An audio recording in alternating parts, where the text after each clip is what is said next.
TV welcomes you to the world of fantasy. అంతకుముందు ఎపిసోడ్లో ఒరింగా పక్షిగా మారిన తర్వాత ఇంట్లో తల్లిదండ్రులు తర్వాత ఒరింగాకు సంబంధించినటువంటి ఫ్రెండ్స్ అందరూ ధైర్యం చెప్పారు. ఒరింగా చాలా బాధపడుతుంది. ఇప్పుడు ఏం చేయాలి, దీని పరిష్కారం ఏంటి అని ఆలోచిస్తున్న ఒరింగాకు నెక్స్ట్ ఏం జరిగిందో ఇప్పుడు చూద్దాం.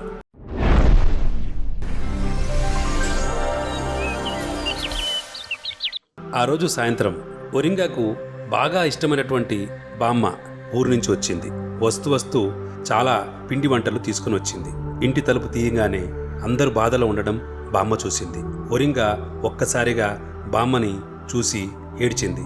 బామ్మ ఒక్కసారిగా కంగారు పడి, ఏమిటి అవతారం, ఏమైంది ఒరింగాకు, అయ్యో ఇదేమిటి రెక్కలు, ఏమైనా ఆటలాడుతున్నావా అని అంది. లేదు బామ్మ అని చెప్పి జరిగిందంతా చెప్పింది. తర్వాత బామ్మ ధైర్యం చెప్పడం మొదలుపెట్టింది. ఒరింగా, నువ్వేం బాధపడకు, మనం తప్పు చేశామనిపిస్తుంది. నువ్వు ప్రకృతితో ఆడుకున్నావు. ప్రకృతిని మనం స్వేచ్ఛగా వదలాలి. ఎవరి స్వేచ్ఛ మీద వారికే హక్కు ఉంటుంది. ఎవరి స్వేచ్ఛను కూడా మనం హరించకూడదు. అలాగే ఇప్పుడు నిన్ను కూడా ఎవరైనా అలా బంధించేస్తే తప్పు కదూ, నువ్వు బాధపడవు. అలాగే ఈ స్వేచ్ఛగా ఎగిరే ఈ పక్షుల్ని తీసుకొచ్చి ఇలా బంధించడం అనేది తప్పుగా అనిపిస్తుంది. కాబట్టి ఈ తప్పుని నువ్వు సరిదిద్దుకోవాల్సిన సమయం వచ్చింది. పింజరంలో ఉన్న చిలుకలన్నీ ఆశగా బామ్మ వైపు అలా చూశాయి. చాలా సంతోషంగా కృతజ్ఞతతో తెలియకుండానే తలదించాయి.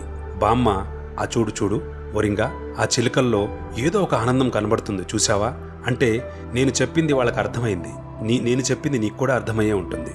సో మనం చేసిన తప్పుని మనం పరిష్కరించుకోవాలి. కర్మ ఎవరిని వదలదు అంటారు కదా. కర్మ అంటే ఏమీ కాదు, మనం చేసిన తప్పులు మనల్ని వెంటాడుతూనే ఉంటాయి. ఆ తప్పుల్ని మనం సరిదిద్దుకుంటే, పశ్చాత్తాపం చెందితే ఖచ్చితంగా దాని పరిష్కారం ఆ భగవంతుడు ఇస్తాడు. సో నువ్వు చేసిన తప్పేంటో నువ్వు తెలుసుకున్నావు కాబట్టి నువ్వు చేసింది ఒక్కసారి మనస్ఫూర్తిగా ఆలోచించు. స్వేచ్ఛగా విహరించే పక్షుల్ని తీసుకొచ్చి ఆటలాడుకోవడానికి నువ్వు ఈ పింజరంలో బంధించావు చూసావా, అవి చాలా బాధపడుతున్నాయి. వాటిని మనం ఒక్కసారి ఆలోచించి స్వేచ్ఛగా వదిలేస్తే చాలా బాగుంటుందని నాకు అనిపిస్తుంది. మరి ఏమంటారు మీరు అని చెప్తే ఆ మిగతా ఫ్రెండ్స్ అందరూ అవును, ఆ పని చేద్దాం బామ్మగారు అన్నారు. అలాగే తల్లిదండ్రులు కూడా సరే, ఈ పిచ్చుకల్ని ఒకసారి వదిలేస్తే బాగుంటుందేమో అనుకుంటున్నాను. ఖచ్చితంగా దేవుడు ఏదో ఒక మార్గం చూపిస్తాడు. మనం చేసిన తప్పుని మనమే సరిదిద్దుకుందాం అని చెప్పి బామ్మ ఒరింగా తల్లిదండ్రులతో కూడా, మీరైనా పెద్దలుగా ఒకసారి చెప్పాలి కదా, నేను వచ్చే వరకు ఎందుకు వెయిట్ చేశారు, ఇలా పక్షుల్ని ఇలా బంధించడం తప్పు అని ఒక తల్లిదండ్రులుగా మీరు పిల్లలకి చెప్పుంటే ఇలా జరిగేది కాదు కదా. ఏది విత్తితే అదే కోత అంటాము, సామెత ఉంది. అంటే ఏ విత్తనం విత్తితే అదే మొక్క వస్తుంది. మనం చేసే తప్పు మనల్ని తిరిగి ఈ విధంగా కర్మగా మనల్ని వెంటాడుతుంది. కర్మను తప్పించుకోలేము, అది సమయానికి తలుపు తడుతుంది. ఇదిగో ఇలాగా. కాబట్టి ఒరింగా, నువ్వు ధైర్యం చేసి నీ తప్పుని నీ ద్వారానే సరిదిద్దుకోవాలి. కాబట్టి పంజరంలో ఎంతో ఆశగా చూస్తున్న ఆ చిలుకల వైపు చూడు, వెళ్ళి తలుపు తీసేయి అనగానే ఒరింగా అలాగ వెళ్ళి ఆ పింజరం తలుపు తెరిచింది. పక్షులన్నీ ఉత్సాహంతో ఆ చిలుకలన్నీ ఒక్కసారిగా బయటకు వచ్చేసాయి.